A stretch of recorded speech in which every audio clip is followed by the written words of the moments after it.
सामेईन, सहाबा कराम रज़ी अल्लाह ताला अलैहिम अजमईन के दौर ही से इस शहर को फ़तह करने के लिए लश्कर गए, लेकिन इन्हें कोई खातिर ख्वाह कामयाबी हासिल ना हो सकी। इस सिलसिले में पहला लश्कर हज़रत उस्मान गनी रज़ी अल्लाह ताला अन्हो के दौर में हज़रत अमीर मुआविया रज़ी अल्लाह ताला अन्हो की क़यादत में दुनिया का पहला बहरी बेड़ा तैयार होकर रवाना हुआ, जो कब्रस तक पहुंचा और कब्रस फतह भी हो गया। इसके बाद फिर एक और लश्कर गया, लेकिन इसे भी कामयाबी हासिल ना हो सकी, बल्कि इस लश्कर को रोमियों के ग्रीक फायर से बहुत ज़्यादा नुकसान पहुंचा। फिर इसके बाद एक लश्कर उमवी खलीफा सुलेमान बिन अब्दुल मलिक के दौर में गया और कुस्तुनतुनिया का मुहासरा किया, लेकिन इसे भी नाकामी हुई। बिल आखिर 700 साल बाद 1453 ईस्वी में फ़तह कुस्तुनतुनिया उस्मानी सल्तनत के 7वें हुक्मरान सुल्तान मोहम्मद सानी के हिस्से में आई। अगरचे इससे पहले इसके दादा सुल्तान बायज़ीद यल्दरम और सुल्तान मुराद सानी भी इस शहर का मुहासरा कर चुके थे, मगर वो भी कामयाब ना हो सके थे।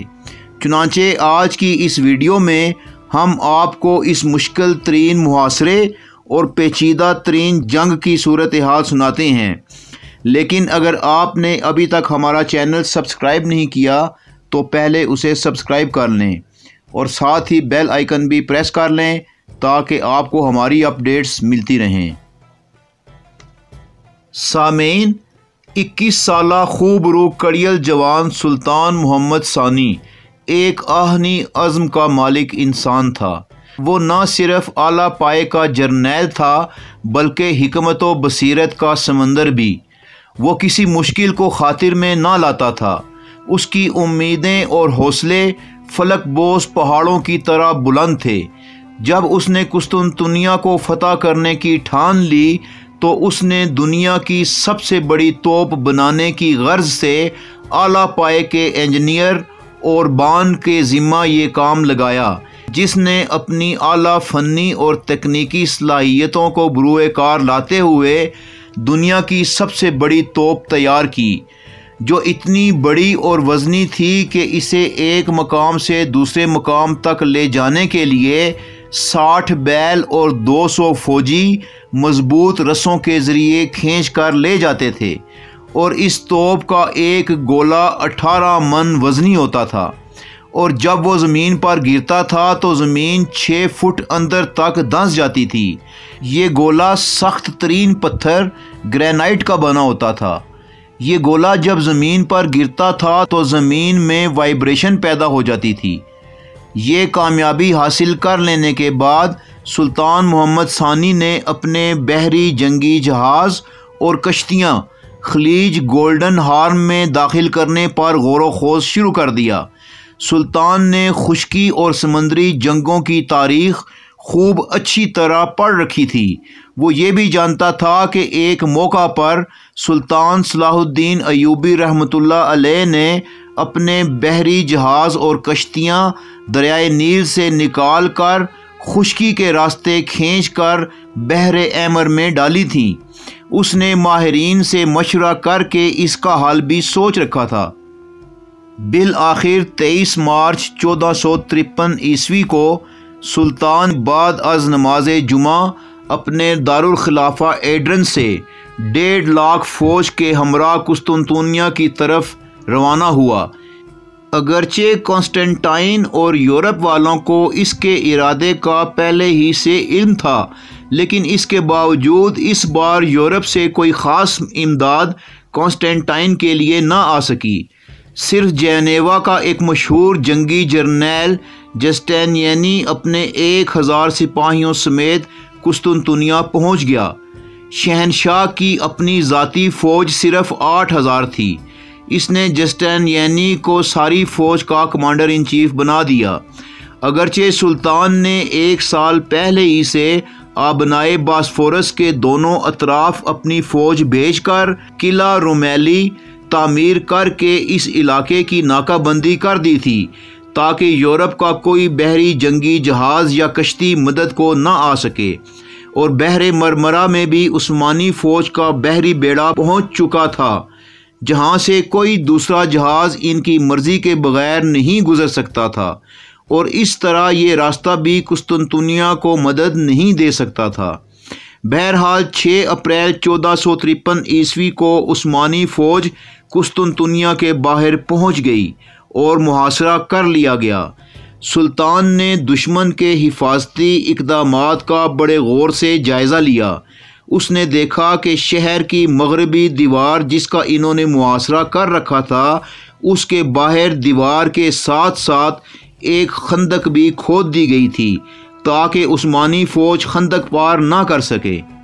सुल्तान के दाएं जानिब एनातोलिया से आने वाली बेहतरीन तरबियत याफ्ता फ़ौज थी और बाएं जानिब यूरोप की मफतूहा इलाकों की ईसाई फ़ौज खड़ी थी। और सुल्तानी फ़ौज का सबसे ताकतवर दस्ता जेनिसरीज सुल्तान के पीछे खड़ा था। इन सब का टारगेट इनके सामने मौजूद कुस्तुनतुनिया की 4 मील लंबी आगे पीछे बनी वो 3 दीवारें थीं जो कई गज चौड़ी और बेइंतहा मजबूत थीं। सुल्तान ने बड़ी तोप को उस मुकाम पर नस्ब करवाया जहां से हिफाजती दीवार के सबसे कमज़ोर हिस्से को निशाना बनाया जा सकता था। अगरचे सुल्तान मोहम्मद सानी फ़ौज की कसरत और आला जंगी हथियारों से मुसल्लह थे, जबकि कॉन्स्टेंटाइन की कुल 9000 फ़ौज थी। उसके पास सिर्फ 15 तोपें थीं और 25 बहरी जंगी जहाज़ थे। लेकिन यहाँ मसला ये नहीं था, यहाँ मसला कुस्तुनतुनिया में दाखिल होने का था, जिसका जिक्र हम आपसे पहले भी कर चुके हैं कि इन दीवारों को जिस वक़्त तक गिराया नहीं जाता कुस्तुनतुनिया फ़तह नहीं हो सकता था। कुस्तुनतुनिया की सारी फ़ौज मगरबी दीवार ही पर तैनात थी, जबकि गोल्डन हॉर्न वाली जानिब दीवार पर थोड़े बहुत मुहाफ़िज़ मौजूद थे, क्योंकि इस जानिब से हमले का इन्हें कोई ख़तरा नहीं था, क्योंकि वो जंजीरों के ज़रिए पहले ही महफूज कर लिया गया था। इधर सुल्तान मोहम्मद सानी के 180 बहरी जंगी जहाज़ समंदर में मौजूद थे जो आबनाए बास्फोरस तक कंट्रोल कर रहे थे, लेकिन जंजीरों की वजह से गोल्डन हॉर्न में दाखिल होकर कुस्तुनतुनिया पर हमला नहीं कर सकते थे। जबकि कुस्तुनतुनिया का बहरी बेड़ा गोल्डन हॉर्न की खलीज के अंदर महफूज खड़ा था। सुल्तानी फ़ौज ने अब चारों तरफ से इस शहर को घेर लिया था। सुल्तान ने कुस्तुनतुनिया के मुहासरे से पहले एक काम ये किया कि यूरोपी हुकूमतों से अमन मुआहदा कर लिया था, जिसके तहत वो सुल्तान पर हमला नहीं कर सकते थे। यूरोप से मदद ना मिलने की एक वजह यह भी थी। 12 अप्रैल की रात को उस्मानियों ने सुल्तान के हुक्म पर अपनी बड़ी तोप से गोलाबारी शुरू की और साथ ही छोटी तोपें और मंजनीकें भी हरकत में आ गईं। कई पत्थर शहर के अंदर जाकर गिरते, जहां पत्थर गिरता तो दूर तक ज़मीन लरज़ उठती। जवाबन शहर के मुहाफ़िज़ों ने भी तोपें चलाना शुरू कर दी। शहरी रज़ाकार भी इनका हाथ बटा रहे थे। इन्होंने चूने, पत्थर और मिट्टी को मिक्स करके ऐसा मसाला बनाया कि जब इसे पानी में डालकर दीवारों के नुकसान पहुंचने वाली जगहों पर इसे उंडेला जाता तो वो मसाला उस जगह पर जम जाता और यूं दीवारों की मरम्मत हो जाती। बहरहाल उस्मानी फ़ौजों की शदीद बमबारी 1 हफ्ते तक जारी रही, जिसके बाद तीसरी दीवार का एक बड़ा हिस्सा गिर चुका था। उस्मानी फ़ौज ने दीवार की एक कमज़ोर जगह से अंदर दाखिल होने की कोशिश की, लेकिन एक तो मूसलाधार बारिश की वजह से फिसलन थी और फ़ौजी दीवार पर ना चढ़ सकते थे, गिर जाते थे। दूसरा, इन पर उबला हुआ तेल और पानी भी गिराया जाता था, जिससे 250 उस्मानी फ़ौजी शहीद भी हो गए। इधर अचानक इनकी बड़ी तोप भी फट गई, जिसके पास खड़े इंजीनियर और बान और चंद तोपची भी शहीद हो गए। अगरचे तोप को मरम्मत तो कर लिया गया, लेकिन अब वो ज़्यादा गोले ना दाग सकती थी। तुर्क फ़ौज के लिए ये अचानक ही एक बड़ा मसला बन गया।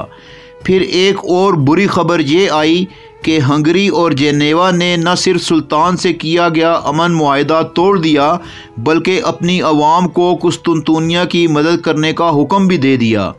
इस बहरान से गुजरने के बाद सुल्तान की अगली हिकमत अमली के तहत कुस्तुनतुनिया की हिफाजती दीवार पर तिकोन की शक्ल में 3 मुकामात को हदफ बनाकर इन जगहों पर गोले दागने शुरू कर दिए जो कारगर साबित हुए, और साथ ही उस्मानी फ़ौज की बहरिया ने गोल्डन हॉर्न के मुहाफिज कुस्तुनतुनिया के बहरी जंगी जहाज़ों पर गोलाबारी शुरू कर दी। चूँकि इनके बहरी जंगी जहाज़ बहुत बड़े थे और इन पर गोलों का असर तो ना हुआ, लेकिन इन्होंने शदीद तीरंदाजी के बाद बहरी बेड़े को पीछे हटने पर मजबूर कर दिया। उधर अगले ही रोज़ जेनेवा और हंगरी के 4 बहरी जंगी जहाज़ कुस्तुनतुनिया के लिए खुराक, हथियार और फ़ौज लेकर पहुंच गए। ये जहाज़ भी उस्मानी बहरी जहाज़ों से बहुत बड़े थे। दोनों बहरी कुव्वतों के दरमियान शदीद जंग हुई, लेकिन बिल आखिर उस्मानी बहरिया को पीछे हटना पड़ा और वो चारों जहाज़ गोल्डन हॉर्न में दाखिल हो गए और जंजीर दोबारा समंदर में लग गए और यूं कुस्तुनतुनिया वालों को पहली मदद पहुंच गई। ये खबर सुल्तान मोहम्मद के लिए बहुत ही बुरी थी। उन्होंने अपनी बहरिया के एडमिरल को माजूल कर दिया और इनकी जगह हमजा बे को नया एडमिरल बनाया। सुल्तान तेज़ी से अपनी फ़ौज में नकलो हरकत कर रहे थे और सब पर निगाह रखे हुए थे। यही वजह थी कि कई फ़ौजियों को सज़ा मिल रही थी और कई फ़ौजियों से इनाम व इकराम के वादे किए जा रहे थे। सामीन, आप देख रहे हैं दस्तक टीवी की सीरीज़ जानिए कौन में कुस्तुनतुनिया और सुल्तान मोहम्मद फ़ातेह हिस्सा 2, जो अब अपने इख्तिताम को पहुंचता है। इंशाअल्लाह बहुत जल्द हम हिस्सा 3 के साथ दोबारा आपकी खिदमत में हाजिर होंगे।